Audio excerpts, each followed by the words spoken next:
ముందుగా మనందరికీ జీవితాలు ప్రసాదించిన తండ్రి అయిన దేవునికి, యేసుక్రీస్తు ద్వారా కృతజ్ఞతాస్తుతులానికి చెల్లిస్తూ, మరి వేదికను అలంకరించిన పెద్దలు, అలాగే చేరవచ్చిన ప్రియులైన మీ అందరికీ, నా గ్రామస్తులందరికీ కూడా మన ప్రభు సర్వలోకనాథుడు, మనందరి రక్షకుడైన యేసుక్రీస్తు వారి అత్యంత పవిత్రమైన నామములో శుభములు, వందనలు చెల్లిస్తున్నానండి. చిన్న విన్నపములు తండ్రికి తెలియపరుచుకుని మనమంతా కూడా కొన్ని విలువైన సంగతులు, సమాజానికి అవసరమైన మాటలు మరి ధ్యానించుకుందాం. అందరూ తలలు వంచండి. పరమందు ఆసీనులై ఉన్న మా కన్న తండ్రి, శ్రేష్టమైన, ఉన్నతమైన, పవిత్రమైన మీ నామమునకు స్తుతులు చెల్లిస్తున్నాం నాయన. గడిచిన కాలం అంతా కూడా తండ్రి మమ్మల్ని అందరినీ మృతుల జాబితాలో చేర్చకుండా ఇంకా భూమి మీద బ్రతకనిస్తూ, ఈ పంచభూతాలను అనుభవింపచేస్తూ, ఈ చక్కటి మాటలు ఈ సమయంలో వినే భాగ్యాన్ని మా అందరికీ కలిగించినందుకు మరొక మారు మీకు వందనాలు చెల్లిస్తున్నాం నాయన. మీ ఆత్మ సహాయంతో నాయన మా జీవితాలకు అవసరమైన మాటలు మేము విని, ఏం చేస్తే మేము బాగుంటామో, ఏం చేస్తే మా బ్రతుకులు పాడైపోతాయో, ఎలా ఉంటే మేము వెలుగులో ఉంటామో, ఏ విధంగా ఈరోజు చీకట్లో మగ్గిపోతున్నామన్న సంగతుల గురించి మేము ఆలోచించి మా బ్రతుకులను ఉద్ధరించుకునే భాగ్యాన్ని మా అందరికీ కలిగించమని యేసుక్రీస్తు వారి పేర ఈ ప్రార్థన మీకు సమర్పిస్తున్నాము తండ్రి, ఆమేన్. ప్రియమైన సోదర సోదరీమణులారా, మరి ఇప్పటి వరకు దైవజనుల ద్వారా ఎన్నో విలువైన సంగతులు మనందరం కూడా నేర్చుకోవటం జరిగింది. ఈరోజు ప్రపంచం యొక్క, సమాజం యొక్క స్థితిగతులు ఎలా ఉన్నాయి, వాటిని ఆలోచించే ఒక చక్కటి అంశాన్ని మీ ముందు పదిలపరచడం జరిగింది. అదే చీకటి బ్రతుకులలో వెలుగులు నిండేది ఎలా. ఈరోజు మీరు చీకట్లో బ్రతుకులు అంటున్నారు, కానీ ప్రపంచం అంతా కూడా విద్యుత్ దీపాలతో కళకళలాడిపోతుంది కదండి. మనకు దగ్గరే ఇబ్రహీంపట్నంలో థర్మల్ ప్లాంట్ ఉంది. ఇబ్రహీంపట్నంలో ఏముంది? కరెంటును ఉత్పత్తి చేసే థర్మల్ ప్లాంట్ ఉంది అక్కడ. అలాగే ఇటు పాల్వంచ, కొత్తగూడెం, భద్రాద్రి జిల్లాలో గోదావరి నది పరివాహ ప్రాంతంలో ఎన్నో ప్లాంట్స్ కట్టారు. అక్కడ కూడా కరెంటును ఉత్పత్తి చేసేది. అలాగే మన గోదావరి రివర్, విజయేశ్వరం అంటారు, ధవళేశ్వరం, విజయేశ్వరం దగ్గర కరెంటును ఉత్పత్తి చేసే కర్మాగారాలు ఎన్నో కూడా ఈరోజు బాగాలేదు. సౌండ్ ఫస్టే బాగుంది. కరెంటును ఉత్పత్తి చేసి ఎన్నో కేంద్రాలను నెలకొల్పటం జరిగింది. నేను ఓన్లీ మనకు దగ్గరగా ఉన్న ప్రాంతాలు మాత్రం మీకు చెప్పాను. ఇంకా ప్రపంచవ్యాప్తంగా ఎన్నో ఉన్నాయి.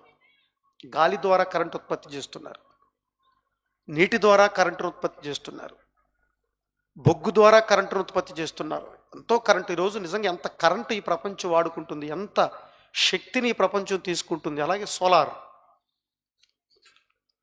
సూర్యరశ్మి నుంచి సోలార్ ప్లేట్స్ అమర్చి కరెంటును ఉత్పత్తి చేస్తున్నారు. ఇంత వెలుగు ప్రపంచం అంతా కూడా కనబడుతుంటే చీకటిలో బ్రతుకులంటారేంటి అని కొంతమంది మేధావులు ఆలోచించవచ్చు. ప్రియమైన దేవుని పిల్లలారా, ఆలోచించండి. ఒకనాడు తమ్ముడు చెప్పాడు, థామస్ అల్వా ఎడిసన్ బల్బును కనిపెట్టిన శాస్త్రవేత్త. అతను ఎన్నో ప్రయోగాలు చేసి చీకట్లో మగ్గిపోతున్న ఈ సమాజానికి వెలుగులు నింపాలని ఆ చక్కటి ఆవిష్కరణకు నాంది పలికాడు, శ్రీకారం చుట్టాడు ఆయన. ఇదేంటి, ఈ చీకట్లో ఈ ప్రపంచం మగ్గిపోతే ఎలా, మన కార్యక్రమాలు ఎలా చేసుకోవాలి? కాబట్టి నేను బల్బును కనిపెట్టి సమాజానికి వెలుగులు నింపాలి అని ఆనాడు ఇదే భావనతో ఆయన ఈ ప్రపంచానికి వెలుగు నింపడానికి లైట్ కనిపెట్టాడు. అయితే లైట్ కనిపెట్టి ఒక మాట చెప్పాడు, తమ్ముడు చెప్పాడు కదండి, లైట్ కనిపెట్టి ఒక మాట చెప్పాడు, నేనైతే మీ ఇళ్లను మీ వీధులను వెలిగించగలిగాను కానీ నా బ్రతుకును మాత్రం వెలిగించింది మాత్రం దేవుడే, ఆయనే యేసుక్రీస్తు అని చెప్పాడు. కానీ దాని గురించిన పూర్తి వివరణ ఈ ప్రపంచానికి ఇవ్వలేకపోయాడు. బాగా ఆలోచించండి.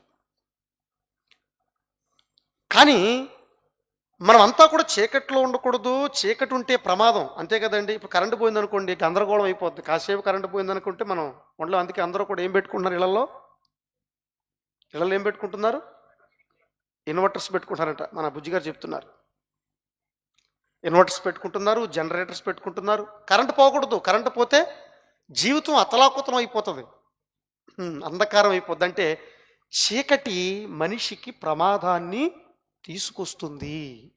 అందుకే వీధులు వెంబడి చూడండి, ఏమంటే మా వీధిలో వీధి లైట్ పోయిందండి, వెంటనే వేయించరు అని ప్రభుత్వాన్ని అడుగుతాం మనం వెళ్ళి. ఈ చీకటి గురించే ప్రపంచం అంతా మైండ్ పెట్టింది. ఈ వెలుగే మాకు కావాలని ప్రపంచం అంతా అడిగింది. కానీ మానవ బ్రతుకుల్లో అలుముకున్న చీకటి గురించి మాత్రం ఈ ప్రపంచం ఆలోచించలేకపోయింది. తత్ఫలితంగా ఈరోజు ప్రపంచం అంతా కూడా నాశనానికి వెళుతుందన్న సంగతి ఇప్పటికీ ఆ స్పృహలోకి మాత్రం సమాజం రాలేకపోయిందండి.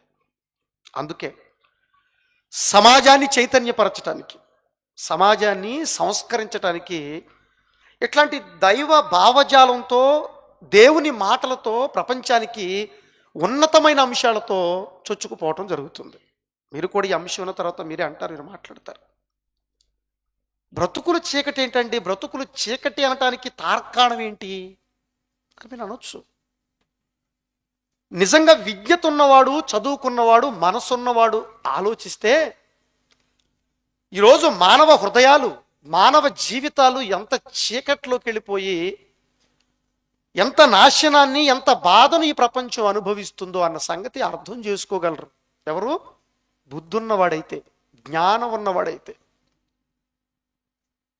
అర్థమవుతుందండి. అందుకే బుద్ధి లేనివాడు మాత్రమే చీకట్లో నడుస్తాడు అన్నాడు ప్రసంగర్. తెలుసా అండి మీకు? ఎన్నో అధ్యాయం ఎన్నో వచనం చూడండి అది ఒకసారి. ప్రసంగ గ్రంథం 2వ అధ్యాయంలో చూడండి ఆ మాట, ఎన్నో వచనం చూడండి ఒకసారి.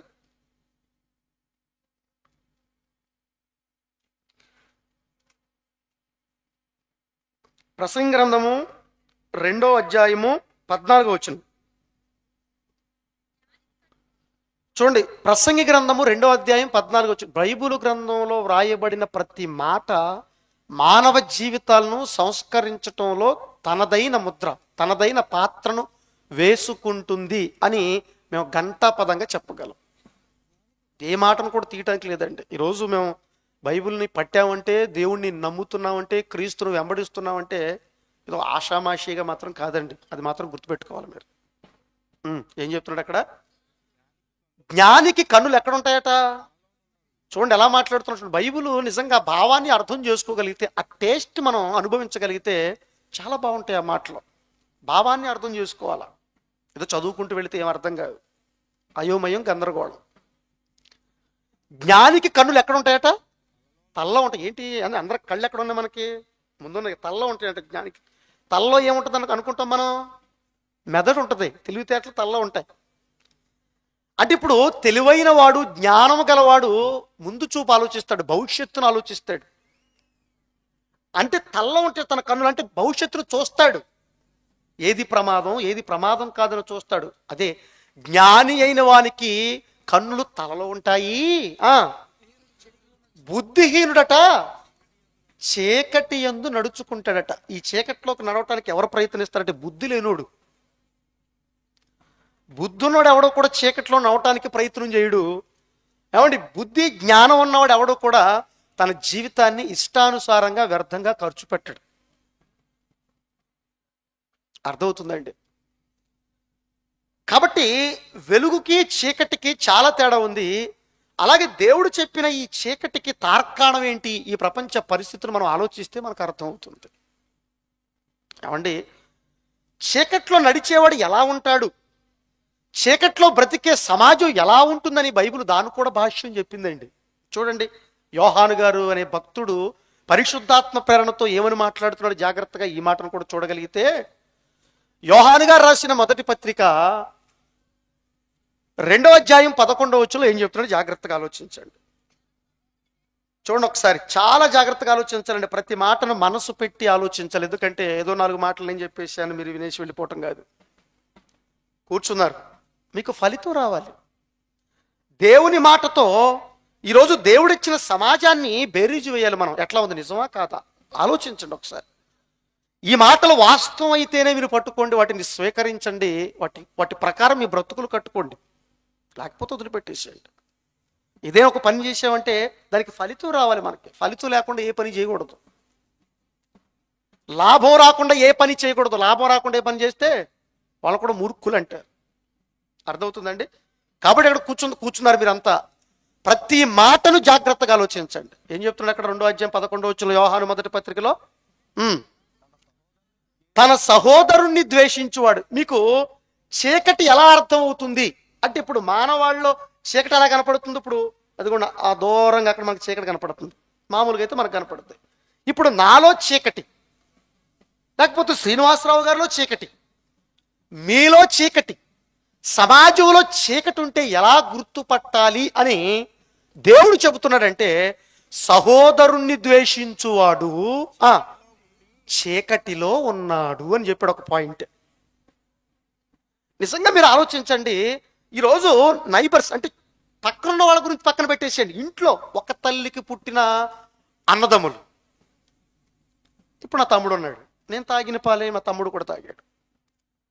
ఇప్పుడు నా తమ్ముడు నేను, మా ఇద్దరి మధ్య సఖ్యత ఎలా ఉంది? అలాగే ఈరోజు సమాజంలో ఉన్న పరిస్థితులన్నీ జాగ్రత్తగా ఆలోచించండి. అన్నదమ్ముల పరిస్థితుల గురించి ఆలోచించండి. పక్క వాళ్ళ గురించి నేను మాట్లాడట్లేదు, ఇరుగు పొరుగు వారి గురించి నేను మాట్లాడట్లేదు.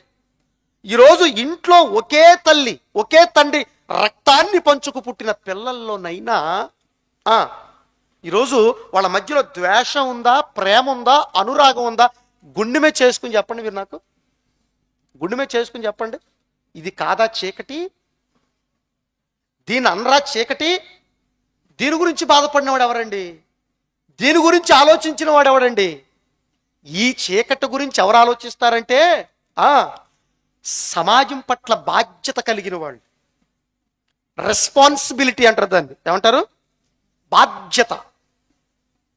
సమాజాన్ని సంస్కరించాలి, మనుషులందరూ బాగుండాలి, అందరూ సంతోషంగా ఉండాలనుకున్న వాళ్ళు ఎలా కోరుకుంటారు?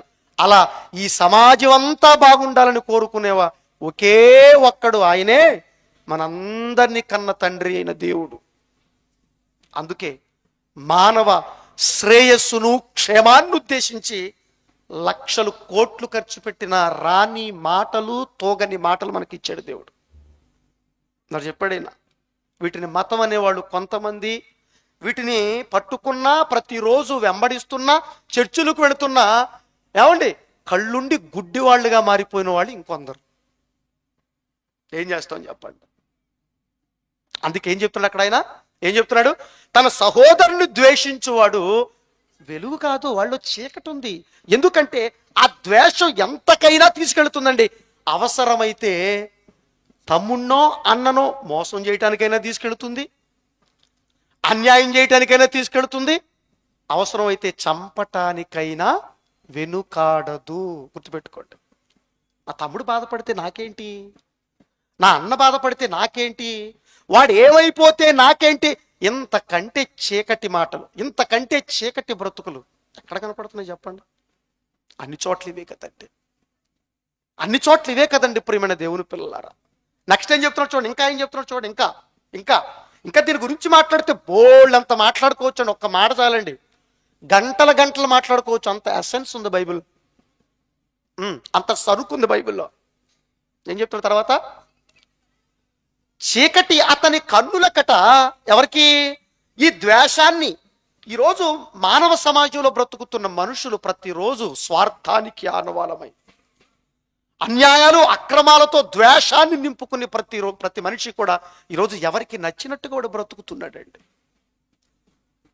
మనమేంటి, మన జీవితం ఏంటి, మన బ్రతుకులేంటి, మనం ఎక్కడి నుంచి వచ్చాము, ఎక్కడికి వెళ్ళిపోతున్నాం, ఏంటి మన బ్రతుకని కనీస ఇంగిత జ్ఞానం లేకపోయింది ఈ ప్రపంచానికి. నాది నాది నాది అని కొట్టుకు చస్తున్నారు. ఏది నీది? నీది అనుకున్న దేహమే ఒకనాడు మట్టికి పోతుందన్న వాస్తవం నీకు తెలియదా?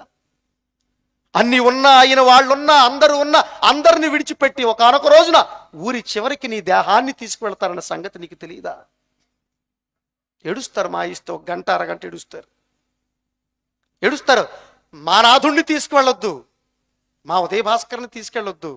తీసుకెళ్ళాం, ఇంట్లో ఉంచుకుంటారా? మాకెందుకండి కంపు కొట్టే ఆ దేహం?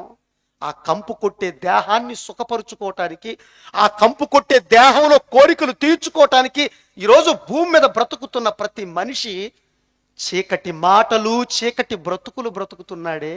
ఎవరికి అర్థమైందండి వాస్తవం, జ్ఞానం చెప్పండి. అందుకే చెబుతున్నాడు అక్కడ ఏమని, చీకటి అతని కన్నుల కట్ట ఏం కప్పిందట? గుడ్డితనం కలగజేసిందట. ఈరోజు మనిషిలో చీకటి ఉంటే, బాగా వినాలి, బాగా మనసు పెట్టాలి మీరందరూ కూడా. ఈరోజు మనలో చీకటి ఉంటే ఏమవుతుందట? మన కన్నులకు గుడ్డితనం కలుగుతుందట, ఏం కనపడదట. అందుకే ఏమన్నాడు అప్పుడు, తర్వాత మాటలు ఏమన్నాడు చూడండి. కనుక తను ఎటువైపు వెళ్ళిపోతున్నాడో, ఏ వైపు పడిపోతున్నాడో ఏమన్నాడు? అతనికి తెలిసి, స్టేజ్ మీద ఉన్న చదవండి దయచేసి, అక్కడి నుంచి అరుస్తుంది ఆవిడ. గనుక తను ఎటువైపు వెళ్ళిపోతున్నాడో అతనికి తెలియదు. అదే చూడండి ఈరోజు మన గ్రామం గురించి మనం ఆలోచిద్దాం. ఈరోజు సమాజంలో, సొసైటీలో జరుగుతున్న హత్యలు కావచ్చు, ఆత్మహత్యలు కావచ్చు, మోసాలు కావచ్చు, అన్యాయాలు కావచ్చు, అక్రమాలు కావచ్చు, స్వార్థం కావచ్చు. నిజమండి, ఈరోజు ఒక వ్యక్తి ఏమండి అజ్ఞానంగా తన ప్రాణాన్ని బలవంతంగా తీసుకుంటున్నాడే. ఏదో జరిగిందని తను ప్రాణం తీసుకున్న తర్వాత ఏం జరుగుతుందో తనకు తెలియదు. తాను ప్రాణం తీసుకున్న తర్వాత తనను గంపిడేసి కండలు వేసి, కండలు అంటారు చూడు, కండలు వేసుకున్న కన్నానంట తల్లి. నవమాసాలు మోసానంట తల్లి. ఏమండి కళ్ళల్లో పెట్టుకుని చిన్నప్పటి నుంచి పిల్లలే ఆస్తిగా, వాళ్లే జీవితంగా, వాళ్లే శ్వాసగా, ధ్యాసగా బ్రతుకుతారే తల్లిదండ్రులు. నేను నా ప్రాణాన్ని బలవంతంగా తీసుకుంటే వాళ్ళు ఏమైపోతారన్న ఆ ముందు చూపు, ఆ వెలుగు ఈరోజు సమాజానికి ఉందంటారా మీరు చెప్పండి? చీకటి కమ్మింది. కాబట్టి నా తల్లి ఏమైపోతే ఏంటి, నా తండ్రి ఏమైపోతే ఏంటి, నా భార్య ఏమైపోతే ఏంటి, నా పిల్లలు ఏమైపోతే ఏంటి, కట్టుకున్న భార్య ఏమైపోవాలంటే, కన్న పిల్లలు ఏమైపోవాలండి? చెప్పారు కదండి, ఒక తల్లి గర్భాన పుట్టిన అన్నదమ్ముల మధ్య ఈరోజు ద్వేషాలు రగిలిపోతుంటే నీ కడుపును పుట్టిన పిల్లలు ఎవడయ్యా సాకుతాడు, ఎవడయ్యా చూస్తాడు? అందుకే చెప్పానండి, అందుకే చెబుతున్నాం, ఈరోజు సమాజంలో చీకటి అలుముకుంది. మానవ హృదయాలు అంధకారం చీకటైపోయినాడు. అందుకే వారికి ఏం తెలియట్లేదు, ఎటువైపు వెళ్ళిపోతున్నాడు, ఏం చేస్తున్నాడో, ఏ కార్యక్రమాలు చేస్తున్నాడో వాడికి అర్థం కాని పరిస్థితి. అందుకే ప్రాణం తీసుకుంటాడు, ప్రాణం తీస్తాడు, అత్యాచారం చేస్తాడు, హత్య చేస్తాడు, మోసం చేస్తాడు. నేను శ్రీనివాసరావు గారిని మోసం చేస్తే తర్వాత తన భార్య, తన పిల్లలు, తన కుటుంబ సభ్యులు ఎంత ఏడుస్తారో అన్న సంగతి నాకు తెలిస్తే తనను మోసం చేస్తానండి నేను. చెప్పండి, ఒక వ్యక్తిని మోసం చేస్తే వారికి ఉన్న పిల్లలు ఎంత ఏడుస్తారో, వారి కుటుంబం అంతా కూడా ఎంత బాధపడుతుందన్న ముందు చూపి ఈ సమాజానికి ఉంటే మోసం చేస్తావా, అన్యాయం చేస్తావా, అక్రమం చేస్తావా చెప్పండి? హత్యలు చేస్తావా, అత్యాచారం చేస్తావా? పసిపిల్లలండి, పెద్దవాళ్ళని అత్యాచారం చేసే రోజులు పోయాయి. అభివృద్ధి చెందాం కదా, అప్డేట్ అయిపోయేది కదా సమాజం. పసిగుడ్డులండి, పసిగుడ్డుల్ని పాడు చేసే సమాజం అండి. ఆ సమాజంలో బ్రతుకుతున్నాం మనం. తల్లి కడుపులో పెరుగుతున్న శిశువు ఆడదైతే, స్త్రీమూర్తి అయితే అతి పాశవికంగా, రాక్షసంగా ఏమండి ఆ బిడ్డ లోపట ఎంత తల్లడిల్లిపోతుందో. ఏమండి చిన్న ముళ్ళు గుచ్చుకుంటేనే భరించలేమే, మాంసపు ముద్దలు బయటికి లాగేస్తున్నారంటే ఆ లోపట బాధ నీకు అర్థమైతే ఆ పని చేస్తావా నువ్వు? పిల్లలు లేని వాళ్ళ బాధ నీకు అర్థమైతే నీ కడుపులో ఉన్న శిశువును తీసేస్తావా నువ్వు? చీకటి కమ్మిందండి ఈ ప్రపంచానికి, చీకటి కమ్మింది. ఒక వ్యక్తిని చంపితే, ఒక పాపని లేకపోతే ఒక ఆడదాన్ని, ఒక స్త్రీని పాడు చేస్తే వారి కుటుంబం, ఆ తల్లి ఎంత గుండెలు బాదుకు నడుస్తుందో, ఆ మచ్చ ఆ స్త్రీమూర్తి పైన ఎంత కాలం ఉంటుందన్న ముందు చూపు ఉంటే ఈ మానవ మృగాలకు పాడు చేస్తారా అండి? నా స్వార్థం కోసం, ఏమండి, నా శరీర కోరికలు తీర్చుకోవటం కోసం ఈరోజు నేను చేసే ప్రతి అన్యాయపు అక్రమ కార్యక్రమాలకు ఎంతమంది బలైపోతున్నారు. నేను తీసుకుంటున్న నిర్ణయాలకు నా కుటుంబం ఎంత పాడైపోతుంది. వాడు ఎటువైపు వెళ్ళిపోతున్నాడు వాడికి తెలియదు కనుక ఇవన్నీ ఆలోచించరండి. వాడు పేదోడా లేనోడా, అసలు తింటున్నాడా లేదా, ఎందుకు ఇలా చేయాలి, ఈ ఆలోచన ఈ సమాజానికి వద్దా చెప్పండి. ఒక తాగుబోతును చూడండి ఒకసారి. అయ్యా నువ్వు తాగటం వలన, అయ్యా నువ్వు జోదరి అవటం వలన, అయ్యా నువ్వు పనికి మారివాడుగా అవటం వలన, అయ్యా నువ్వు సోమరిపోతుగా మారటం వల్ల నీ కుటుంబం ఎంత ఏడుస్తుందో ఏ రోజైనా ఆలోచించావా కూర్చుని? నీ తల్లి ఎంత ఏడుస్తుందో, నీ తండ్రి ఎంత ఏడుస్తున్నాడో, నీ పిల్లలు ఎంత ఏడుస్తున్నారో, నీ భార్య ఎంత ఏడుస్తుందో, నీ వాళ్ళు ఎంత ఏడుస్తున్నారో ఎప్పుడైనా మనసు పెట్టావా? చీకటండి. ఎవడెటి పోతే నాకేంటి, నేను తాగుతాను. నా పిల్లలు ఏమైపోతే ఏంటి, నేను తాగుతాను. ఈరోజు అండి చిన్న చిన్న పిల్లలండి సమాజంలో బట్టలు లేకుండా, మన గ్రామంలో సరైన బట్టలు లేకుండా వాళ్ళు చాలా మంది ఉన్నారు. చిన్న పిల్లలండి, 3 పూట్ల అన్నం తిన్న పసిగుడ్డులు మన గ్రామంలో ఉన్నారండి. మీకు తెలుసా? ఆధారాలతో చూపించగలను నేను. ఎవరు తప్పు? ఏంటి సమాజంలో అయిపోతుంది? ఎవరైనా ఆలోచిస్తారా? ఎందుకు ఆలోచిస్తారండి? ఎందుకు ఆలోచిస్తారు చెప్పండి? ఎవడికి పడుతుంది బాధ? తన దాకా వస్తే తప్ప ఈ ప్రపంచానికి తెలియదండి. అందుకే నా క్రీస్తు ఈ ప్రపంచం పైన ఉదయించాడండి. చీకటి బ్రతుకుల్లో ఉదయించిన అరుణోదయ తారగా ఈ ప్రపంచంలోకి వచ్చి మానవాళి జీవితాల్లో వెలుగును నింపడానికి ప్రయత్నం చేస్తుంటే, ఆ యేసును నమ్మిన క్రైస్తవులే ఆ వెలుగును తీసుకోలేని పరిస్థితిలో ఉన్నారంటే. ఇక బయట వాళ్ళ గురించి పక్కన పెడదాం. ఎందుకంటే ఇంట గెలిచి రచ్చగెలవమన్నారు. ఏం చేయమన్నారు? ముందు మనం బాగుండాలి కదండి, ముందు మనం మారాలి కదండి, తర్వాత బయట. ఇంత జ్ఞానం ఎక్కడుంది చెప్పండి? ఇట్లా ఆలోచించుకుంటూ పోతే ప్రియమైన దేవుని పిల్లలారా, వారి కన్నులకు ఏమైందట? గుడ్డితరం కలగటం వలన వాడు ఎక్కడికి పోతున్నాడో, ఏం చేస్తున్నాడో, ఏమైపోతున్నాడో, వాడి వెనకాల ఉన్న వాళ్ళు ఏమైపోతున్నారో, వాడి వలన సఫర్ అయిపోయేది, వాడి వలన నాశనం అయిపోయే కుటుంబాలు ఎన్నో వాడికి తెలియదండి. దీనికి కారణం ఏంటో తెలుసా? చీకటి. మానవ బ్రతుకుల్లో అలుముకున్న చీకటి, మానవ బ్రతుకుల్లో ఉన్న పాపం, అన్యాయం, అక్రమం. అందుకే తెలియట్లేదు, అందుకే అర్థం కావట్లేదు. ఇప్పుడు ఇన్ని చెప్పాను కదా, ఇంక చెప్పుకుంటూ పోతే బోడు చెప్పొచ్చు. నిజంగా మన మధ్య జరుగుతున్నాయి లేదు మీరు చెప్పండి? జరగట్లేదని వాళ్ళు చేతులు ఎత్తను పోనే. ఎందుకు జరగట్లేదండి? మన కళ్ళ ముందు ఇన్ని సాక్ష్యాలు కనబడుతున్నాయి కదండి. అందుకేనండి అంశం, చీకట్లో మగ్గిపోతున్న బ్రతుకులు. ఎఫెసీయులకు రాసిన పత్రిక చూడండి, ఒక్కొక్క మాట అండి. నిజంగా హృదయం అనేది మీకుంటే, మనసు అనేది మీకుంటే ఆలోచించండి ఒకసారి మీరు అందరూ. ఎఫెసీయులకు రాసిన పత్రిక 4వ అధ్యాయము అపోస్తలుడైన పౌలు గారు పరిశుద్ధాత్మ ప్రేరణతో 17-18 వచనాలు ఏమని మాట్లాడుతున్నారు చూడండి ప్రియమైన దేవుని పిల్లలారా. కాబట్టి అన్యజనులు అంటే మళ్ళీ ఎక్కడ ఒకటి, క్రీస్తును నమ్ముకున్న వాళ్ళు మాత్రమే దైవజనులు, క్రీస్తును నమ్ముకున్న వాళ్ళందరూ కూడా అన్యజనులు. పెద్ద తప్పండి ఇది. నువ్వు క్రీస్తు దగ్గర ఉన్నా, ఎక్కడున్నా, ఏ విశ్వాసంలో ఉన్నా, దైవం గురించి సరైన అవగాహన నీకు లేదనుకో, నీ బ్రతుకులో మార్పు లేదనుకో, నీ జీవితంలో ఇంకా చీకటి ఉందనుకో, దాన్ని ఏమంటారు? అన్య జనాంగం అంటారు. అది దానికి డెఫినేషన్. దేవుడిని ఎరుగని ప్రజలు, దైవాన్ని అర్థం చేసుకోని ప్రజ, వాళ్ళే అన్య ప్రజ. అది దానికి దైవ గ్రంథం ఇచ్చిన డెఫినేషన్, అర్థం. ఏం చెప్తున్నాడు అక్కడ? కాబట్టి అన్యజనులు నడుచుకొనున్నటువంటి దైవం తెలియని ప్రజలు ఎలా ఉంటారంటే చెప్తున్నాడు, అక్కడ చాలా క్లారిటీగా చెప్తున్నాడు. ఎందుకు ఈ ప్రపంచం అంతలా చీకట్లోకి వెళ్ళిపోయింది, దీనికి కారణం ఏంటో అక్కడ చెప్పుకొస్తున్నాడు. వాళ్ళకి దైవం తెలియదు. ఈరోజు ప్రపంచానికి బ్రతుకుని ఎవరిచ్చారో వాళ్ళకి తెలియదు. ఆ బ్రతుకులో ఎవరుండాలో వాళ్ళకి తెలియదు.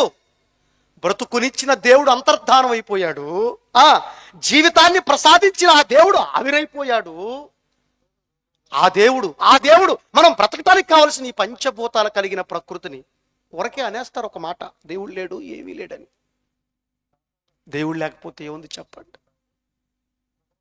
దేవుడు ఉన్నాడని నిరూపించడానికి రోజులు కూర్చోటానికి సిద్ధం. ఎందుకనంటే ఈరోజు మనం అనుభవిస్తున్న ఈ ప్రకృతి కావచ్చు, ఈ ప్రకృతిని అనుభవిస్తున్న మనం కావచ్చు, దేహంలో ప్రతి అవయవం కావచ్చు, శాస్త్రం ఇంత అభివృద్ధి చెందని చెప్పుకుంటున్నారు కదా. బైబిల్లో మాట ఉంటుంది, అడిగాడు ఆయన.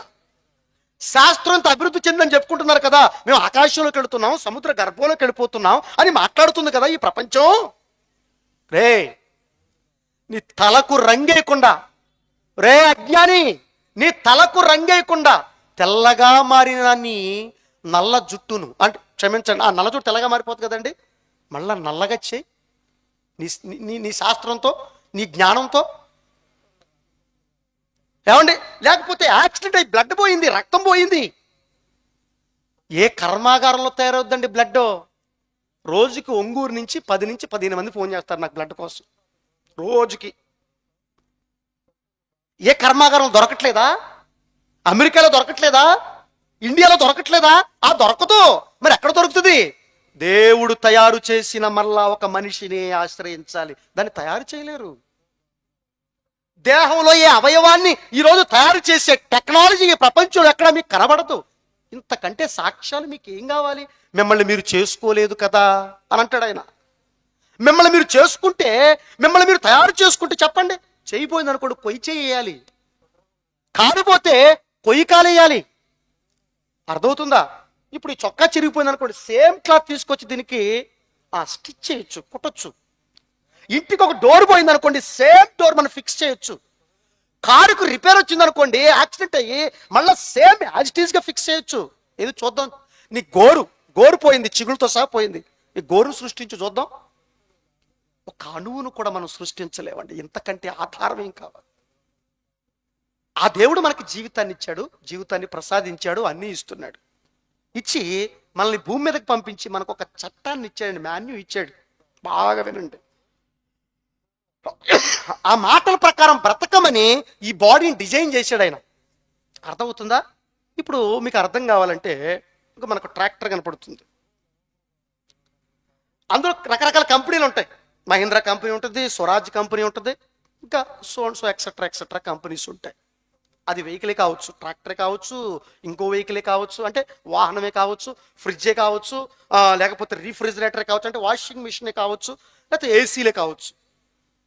వాడు కంపెనీ వాడు ఆ వస్తువు ఇచ్చేటప్పుడు ఆ వస్తువుని ఎలా వాడాలని ఒక మాన్యూ బుక్ ఇస్తాడు. మనకి చదువు సంధ్య లేదు, వాటి చూసే పరిస్థితి మనకు లేదు కనుక ఎదటోళ్ళ మీద ఆధారపడటం ఎక్కువ కాబట్టి, అయ్యా ఈ పుస్తకాలకి ఇస్తాను కాదు, ఎలా వాడాలో చెప్పు, ఎలా ఆన్ చేయాలి, దీన్ని ఎలా తోలాలి, దీనికి రివర్స్ గేర్ ఇటు ఉంటుందా వెనక్కుంటుందా అని అడిగి తెలుసుకుని దాన్ని అలా వాడాలి. అప్పుడే ఆ వస్తువు చక్కగా పనిచేస్తుంది. మాన్యూ ప్రకారం దాన్ని ఉపయోగించలేదు అనుకోండి, నువ్వు నాకు చెప్పేది ఏంటి, నాకు తెలియదా, నా ఇష్టం వచ్చినట్టు నేను వాడేస్తాను వాహనాన్ని అంటే ఏమవుతుంది? చీకటి వస్తుంది, పాడైపోద్ది, తర్వాత మూలం పెట్టుకోవాలి ఆ వెహికల్ని. అలాగే ఈ మానవ బ్రతుకు గురించి తెలిసిన ఒక వ్యక్తి ఉన్నాడు, ఆయనే దేవుడు అనుకుంటే, ఆ దేవుడు కూడా ఈ మనిషిని భూమి మీదకి పంపించేటప్పుడు ఎలా బ్రతకాలో, ఎలా జీవించాలో, ఏ విధమైన నడవడికతో మనం వెళ్ళాలని ప్రతిదీ కూడా వ్రాసుకుని పంపించాడు. దాని గురించి పట్టించుకునే నాదుడు ఎవడైనా ఉన్నాడండి? ఆ మాన్యుని పక్కన పెట్టేశారు, దేవుని మాటను పక్కన పెట్టేశారు. ఎప్పుడైతే బ్రతుకునిచ్చిన దేవుడు బ్రతుకుల్లో లేడో, ఎప్పుడైతే దేవుని మాట, మనల్ని నడిపించే దేవుని మాట సమాజం నుంచి పక్కకెళ్ళిపోయిందో, అప్పుడు మానవ సమాజంలో చీకటి అలుముకుంది. మన ఆది తల్లిదండ్రులు మీ అందరికి తెలుసు, ఆదాము హవ్వ. అదేదో ఏదో భాష అనుకోకండి, ఆదాము అంటే అర్థం ఏంటంటే మొట్టమొదటి మనిషి అని అర్థం. అవ్వ అనగానే జీవము గల ప్రతిదానికి తల్లి. శాస్త్రవేత్తలు ఇప్పుడు చెప్పారు, మనందరి మైటోకాండ్రియా ఒకటే అని తేలుతుంది. ఇలాగ వెనక్కి వెళ్ళిపోతే ఈరోజు ప్రపంచానికి తల్లి ఒక్కతే, ఆవిడే మొట్టమొదటి స్త్రీ అని చెప్పారు. ఇప్పుడు ఇంకా ఆదాం దగ్గరికి వెళ్ళాలి, వస్తారు మళ్ళీ నెక్స్ట్ ఇయర్ రావచ్చు. మైటోకాండ్రియల్ డిఎన్ఏ అంటారు దాన్ని. అర్థమవుతుందండి. అంటే అవ్వారి పదానికి అర్థం ఏంటంటే జీవము గల ప్రతివానికి తల్లి. ఈ ఆదాము హవ్వను ఏమండి దేవుడు భూమి మీదకి పంపించి వరకు ఒక చట్టాన్ని ఇచ్చి పంపించాడు. ప్రతిరోజు మాట్లాడుతున్నాడు, ఒక మాన్యూ ఇచ్చాడు. కానీ వాళ్ళు ఏం చేశారు? దేవుని మాటను పక్కన పెట్టి వాళ్లకు నచ్చినట్టుగా ఎవరో మాట వినటం ప్రారంభించారు. అప్పుడు ప్రారంభమైందండి చీకటి. అప్పుడు ప్రారంభమైన చీకటి ప్రపంచం అంతా అలుముకుపోయింది. ఇది ఏ థామస్ అల్వా ఎడిసన్కి కనపడలేదు, ఏ శాస్త్రవేత్తకు కనపడలేదు, ఏ మేధావికి కనబడలేదు,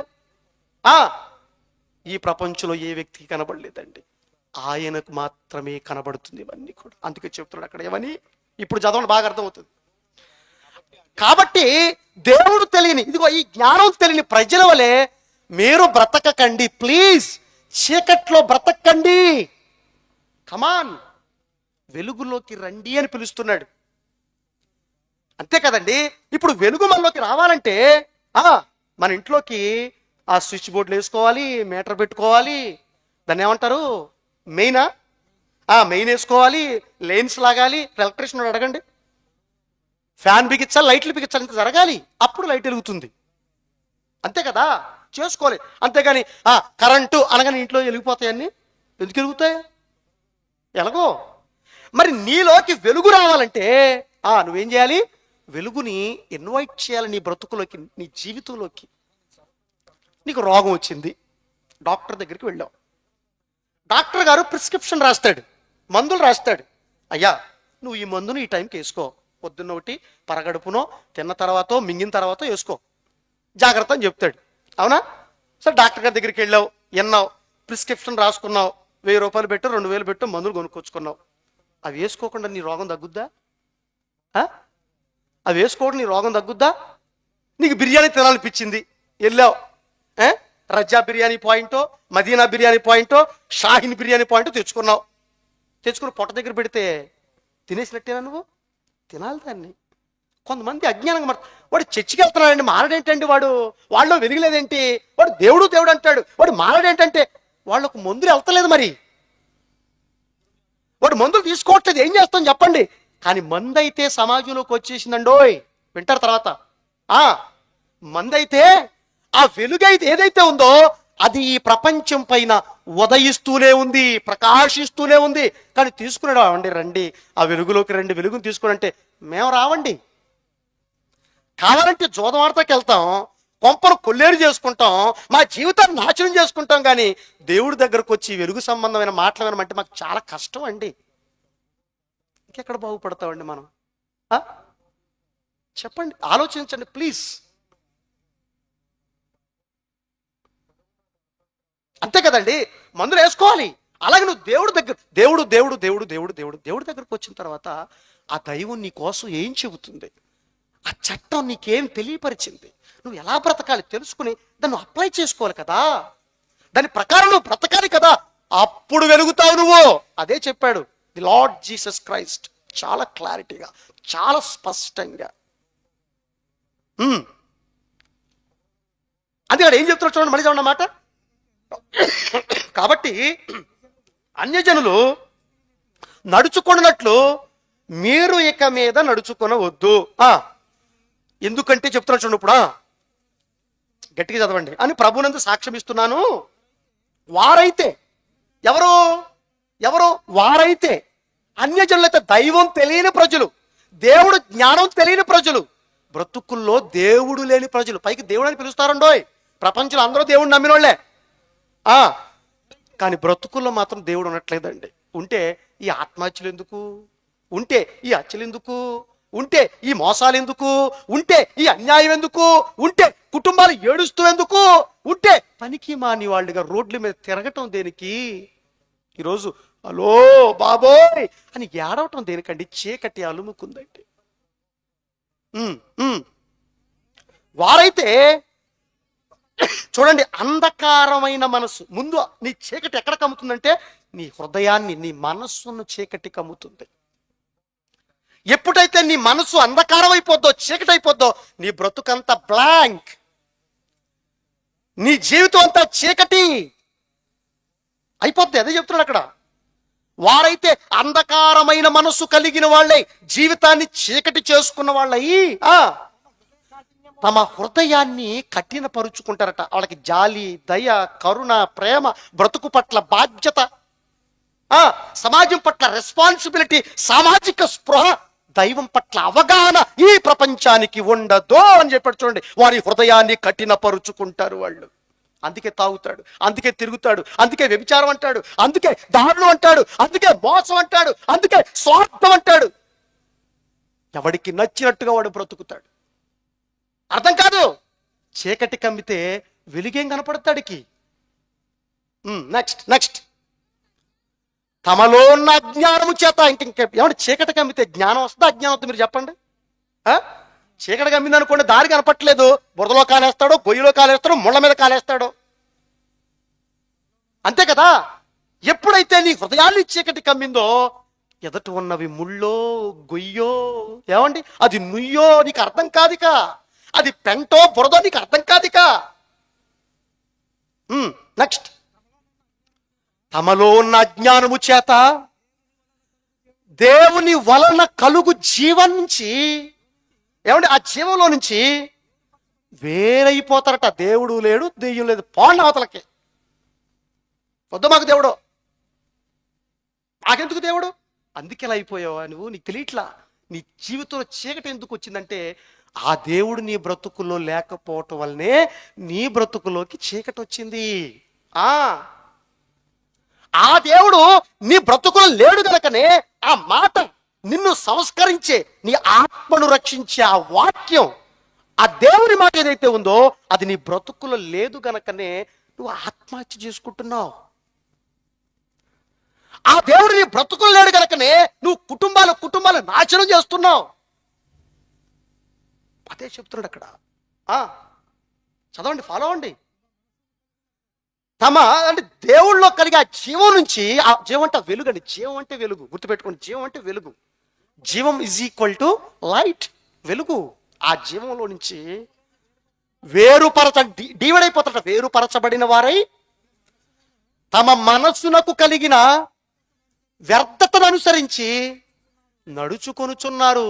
ఎప్పుడైతే చీకటి కలిగిందో, ఎప్పుడైతే అజ్ఞానం వచ్చిందో, ఎప్పుడైతే బ్రతుకులో వ్యర్థత వచ్చిందో, ఇక వాళ్ళ బ్రతుకులు చూడండి, వాళ్ళ మాటలు చూడండి, పైకి ఎలా ఉంటుందో తెలుసండి.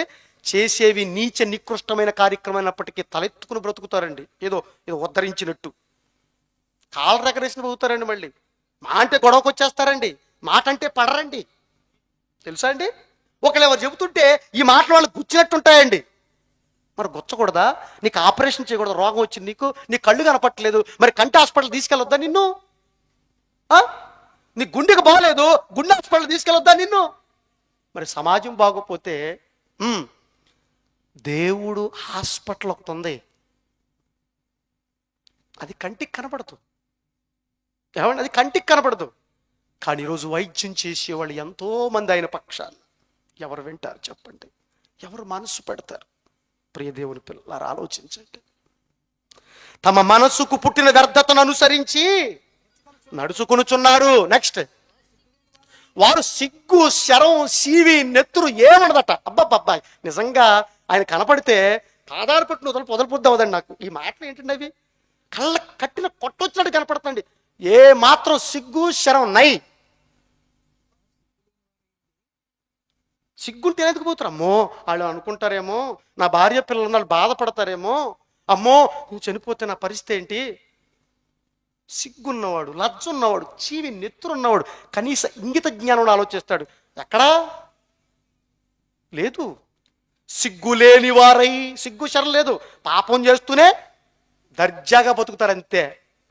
ఇవాళ చూడండి, రోడ్డు మీద వెళ్తుంటే వెహికల్ ఉంది అనుకోండి, తప్పాడిదైనా రాజొత్త మిర్రుని చూస్తాడు, మన మీద గొడవకు వస్తాడు. సిగ్గు లేదు. మరి తప్పు చేసి నువ్వే కదరంటే అవసరమైతే గొడవ. ఏం చేస్తాను చెప్పండి?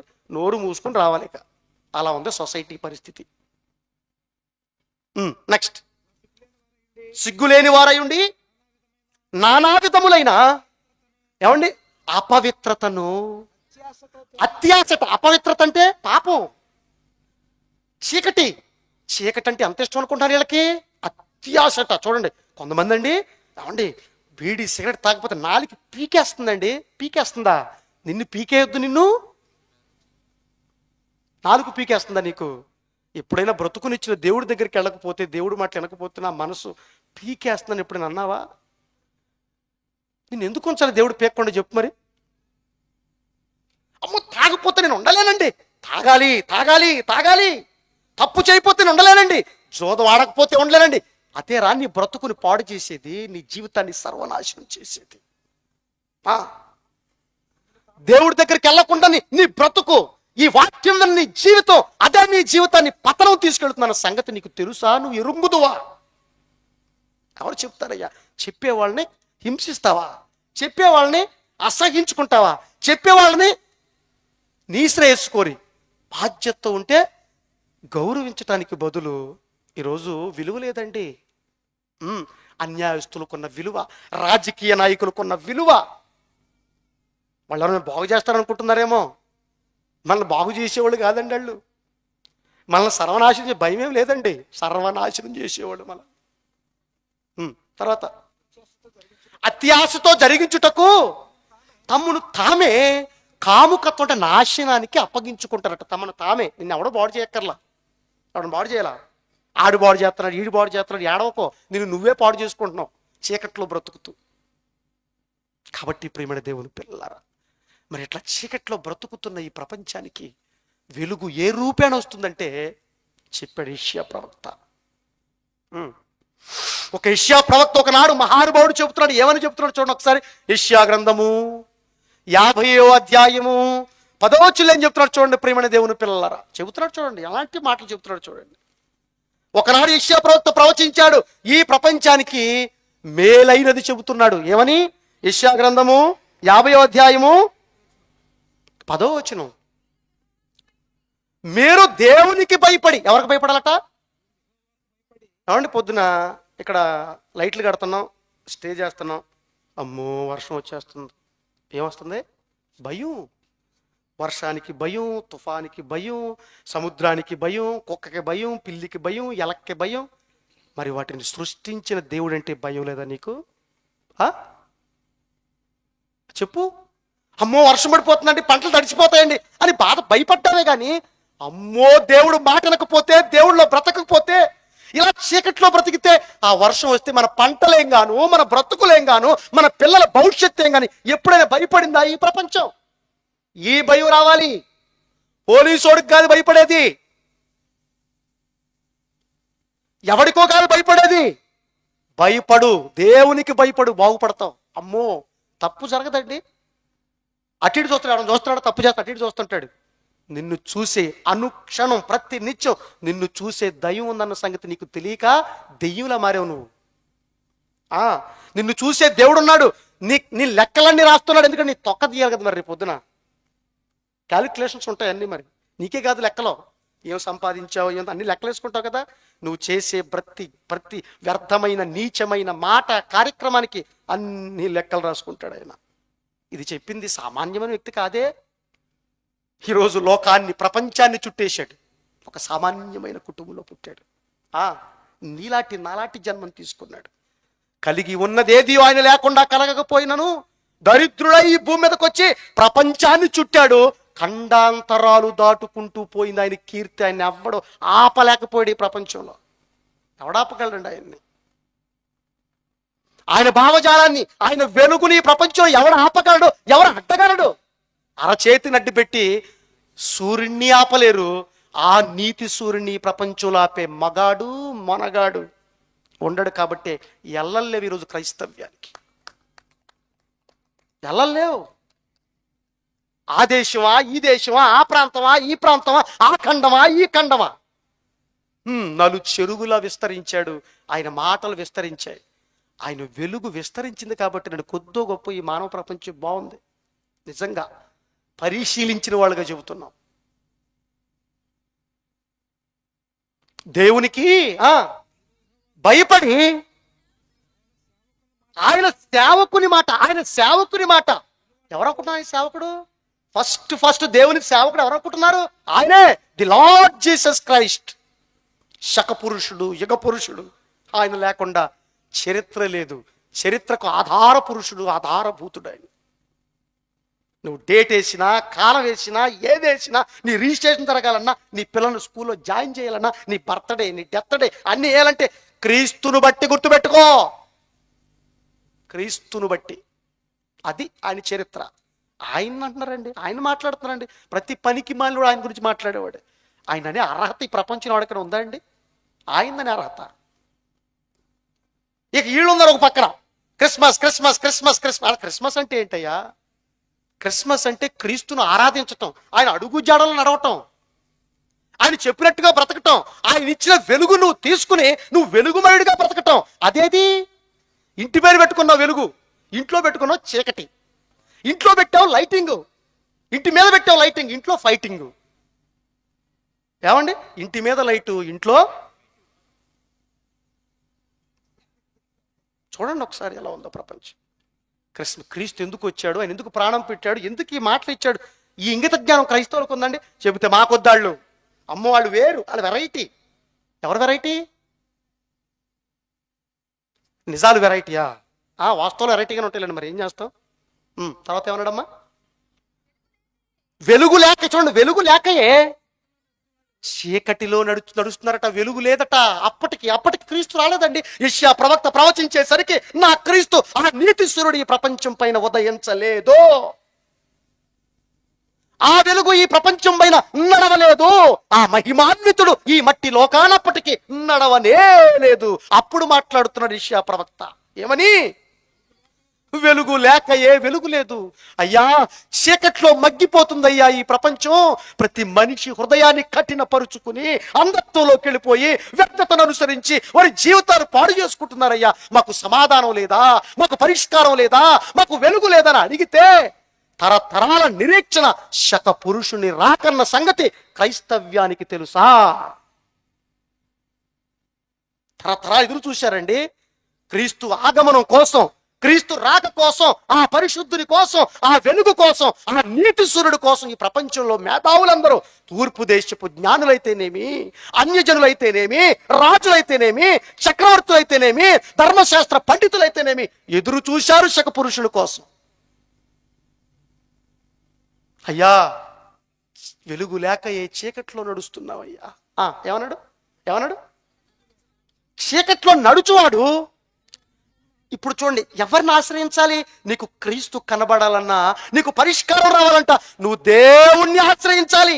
అంటే ఈ చీకట్లో మగ్గిపోతున్న ప్రపంచానికి వెలుగు నిండాలంటే ముందు నీ హృదయంలోకి దైవం రావాలి, నీ తండ్రి రావాలి. ఫస్ట్ పాయింట్ అది. ఆయన నీలోకి వస్తే, ఆయన నీ జీవితంలోకి వస్తే నీ బ్రతుకులు చీకటి ఉండదయ్యా. మొదటి యోహాను పత్రిక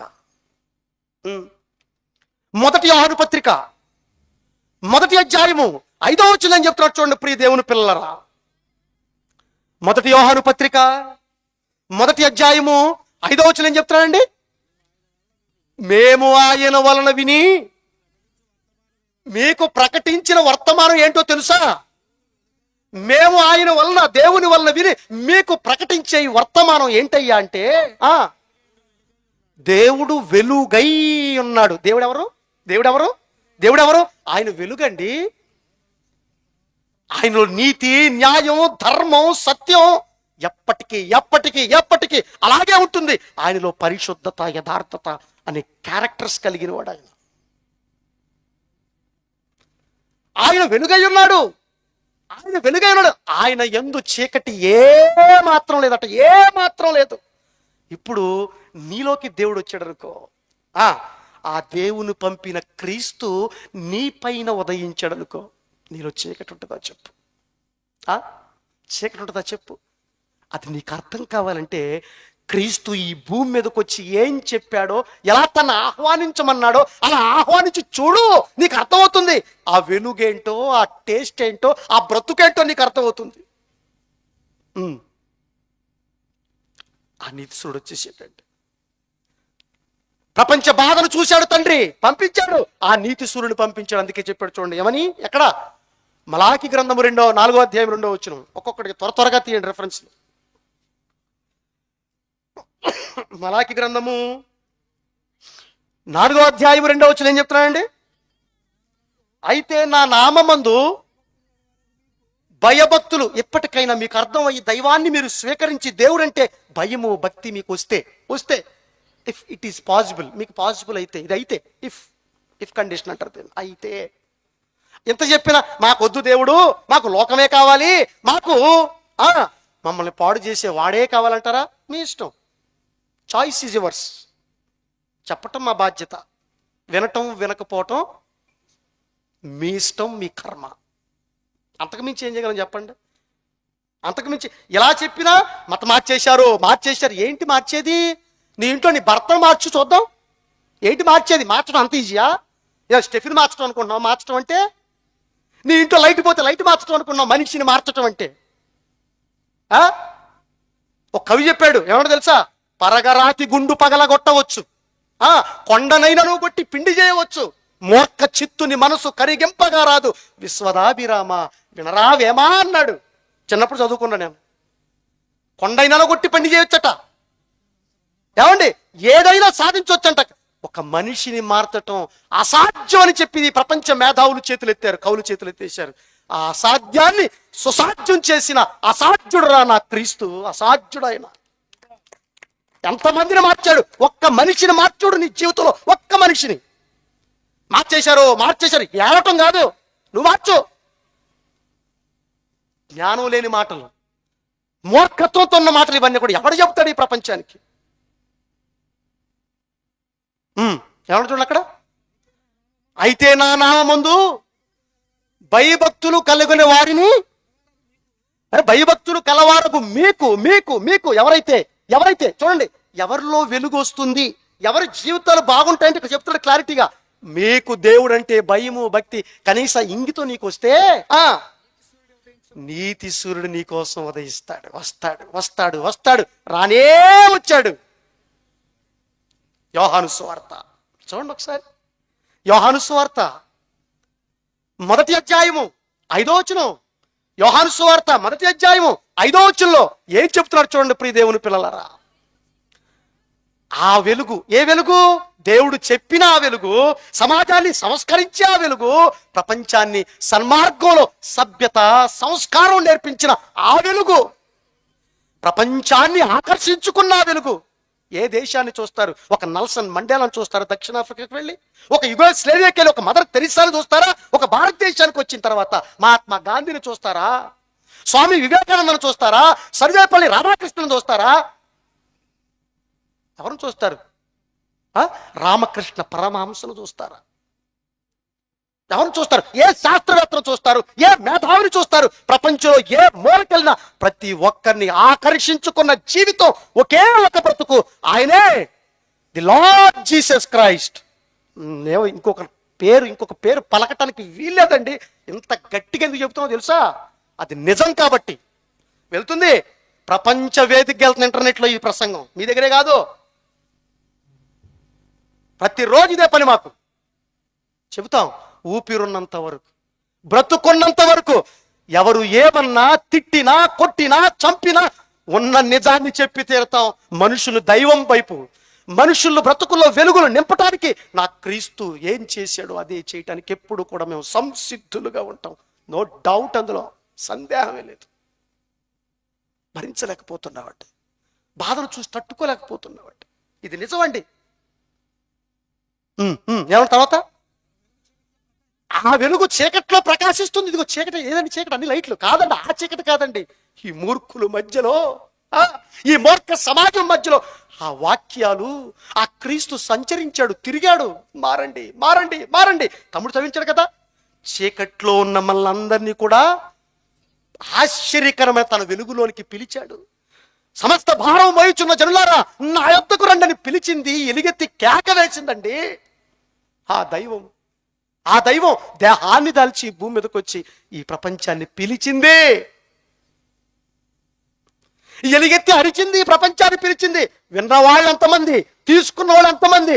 విన్నవాడు ధన్యుడు, లేకపోతే నీ బ్రతుకెప్పుడు అన్యుడివే నువ్వు. ఇక అందుకే చీకటి దాన్ని గ్రహించలేకపోతున్నట. నీ దగ్గరకు వచ్చిందయ్యా ఈ మాట, నీ దగ్గరకు వచ్చాడయ్యా క్రీస్తు. గుర్తుపెట్టుకోండి, క్రీస్తు నీ దగ్గరకు ఏమండి వచ్చిన తర్వాతే నువ్వు పోతావు, నో డౌట్. క్రీస్తు మాట నిన్ను తాకిన తర్వాతే నువ్వు వెళతావు, అప్పటి వరకు నువ్వు వెళ్ళవు. మరి తాకిందో లేదో మిమ్మల్ని మీరు ప్రశ్నించుకోండి, మీకు అర్థమవుతుంది. 3వ అధ్యాయం లేఖన భాగం, యోహాను సువార్త 3వ అధ్యాయము ఏం చెప్తున్నారు చూడండి ఒకసారి. 19 ఏమండి, యోహాను సువార్త 3వ అధ్యాయం 19-20. ఆ తీర్పు ఇదే, వెలుగు లోకంలోకి వచ్చింది, వెలుగు లోకంలోకి వచ్చింది. కానీ వెలుగు లోకానికి వచ్చిందా? వచ్చింది. నీలోకి రావటానికి ప్రయత్నం చేస్తుంది, నిన్ను వెలిగించడానికి ప్రయత్నం చేస్తుంది, నిన్ను సంస్కరించడానికి ప్రయత్నం చేస్తూనే ఉంది. ఆ క్రమంలో భాగంగా తన ప్రాణాన్ని సైతం పణంగా పెట్టి, తన జీవితాన్ని పణంగా పెట్టి తన బ్రతుకుని త్యాగం చేసి ప్రపంచాన్ని వెలిగించడానికి ప్రయత్నం చేసింది ఆ శక్తి, ఆ మహోన్నతమైన వ్యక్తి. కానీ ఈ రాక్షస సమాజం, ఈ రాక్షస లోకంలోకి రక్షకుడు వచ్చినా ఈ ప్రపంచానికి కనబడలేదు.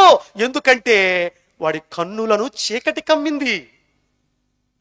అందుకే క్రీస్తు అంటే ఏంటో అర్థం కావట్లేదు, ఆయన బ్రతుకు అంటే ఏంటో అర్థం కావట్లేదు, ఆయన జీవితం అంటే ఏంటో అర్థం కావట్లేదు నీకు. క్రైస్తవులు కూడా వాళ్ళు మినాయించే కదా, చట్టంలో ఎవడైనా ఒకటే.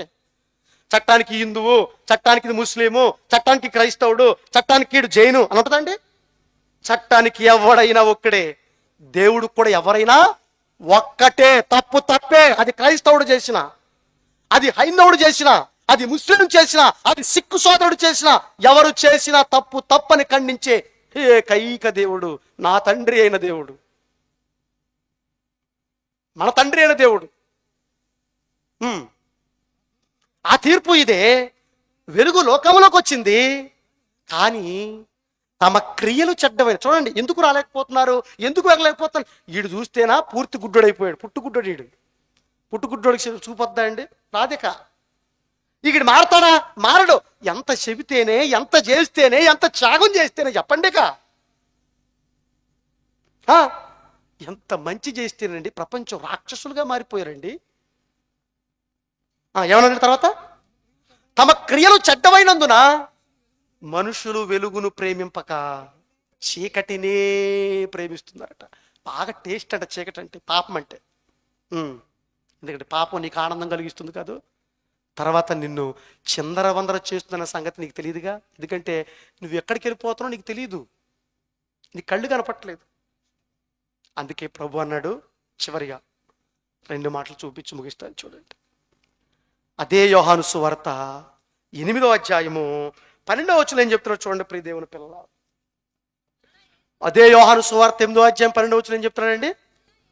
మరలా యేసు, నేను లోకానికి వెలుగును, I'm light, I'm the way, I'm truth, నేనే సత్యం, నేనే జీవం, నేనే మార్గం ఈ ప్రపంచానికని చెప్పాడండి. నేనే, అంతేకా, నో డౌట్. ఇంకొకరు లేరు.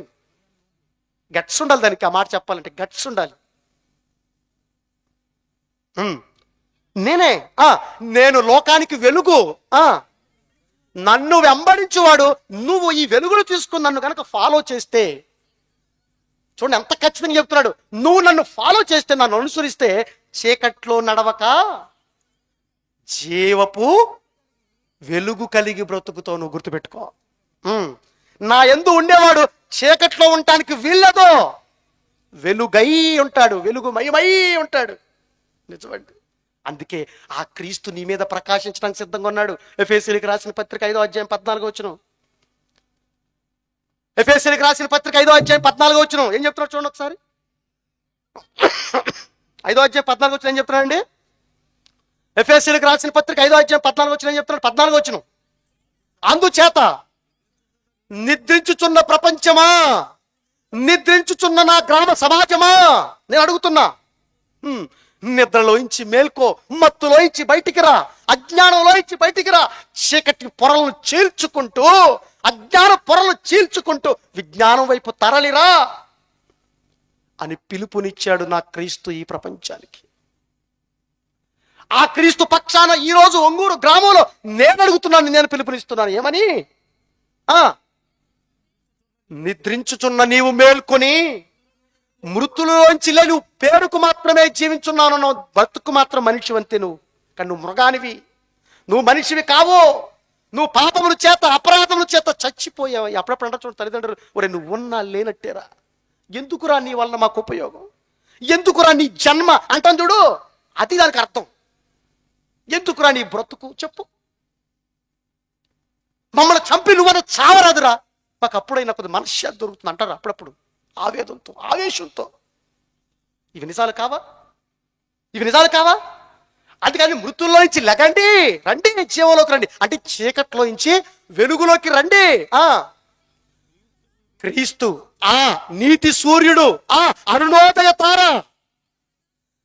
అరుణోదయపు వెలుగు నీ మీద ప్రకాశించటానికి సిద్ధంగా ఉన్నాడు ఆయన, సిద్ధంగా ఉన్నాడు ఆయన.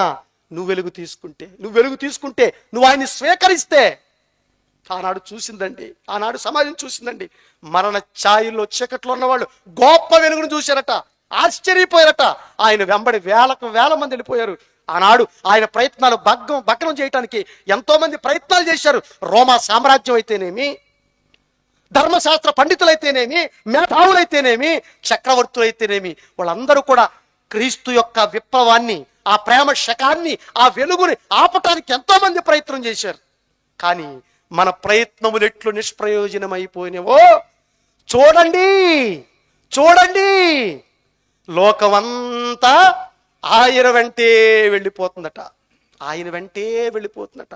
లోకమంతా ఆయన వెంట అయితే నువ్వెవరు వెంటయ్యా చెప్పు, నువ్వెవరు వెంట చెప్పు? ఇప్పటికైనా నీకు వెలుగు కావాలంటే, ఇప్పటికైనా నీ బ్రతుకులో నీకు అభివృద్ధి కావాలంటే రా. అది భౌతికమైనది కాదు, ఆత్మ సంబంధమైన ఉన్నతమైన జీవితం, విలువలతో కూడిన జీవితం. అందుకే అంటాడు, వెలుగు ఫలము సమస్త విధములైన మంచితనము, నీతి, న్యాయం, ధర్మం, సత్యం అంటాడు పౌలు గారు.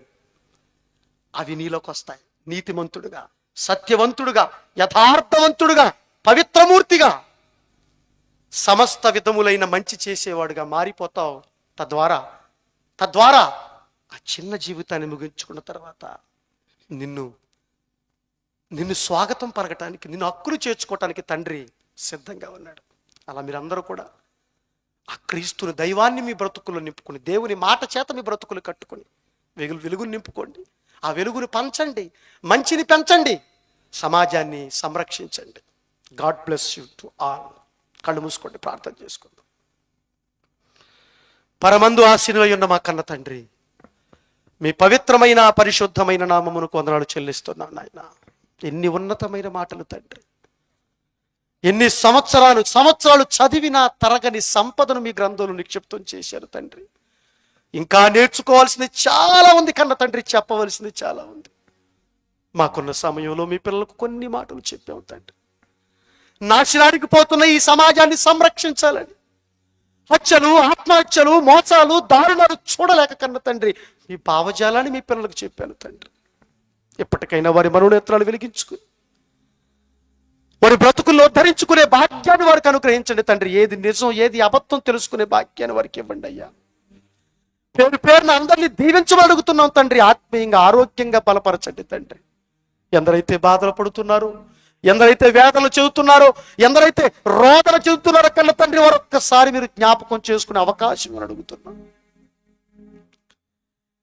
పేరున అందరినీ దీవించండి తండ్రి. అందరూ బాగుండాలి తండ్రి, అందరూ సంతోషంగా ఉండాలి. మేమందరం కూడా కలిసిమెలిసి బ్రతకాలయ్యా, మీతో కలిసి.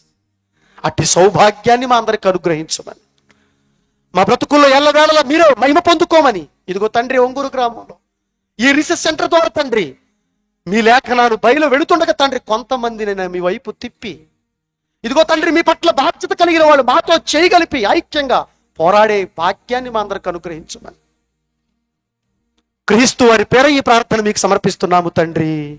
ఆమేన్.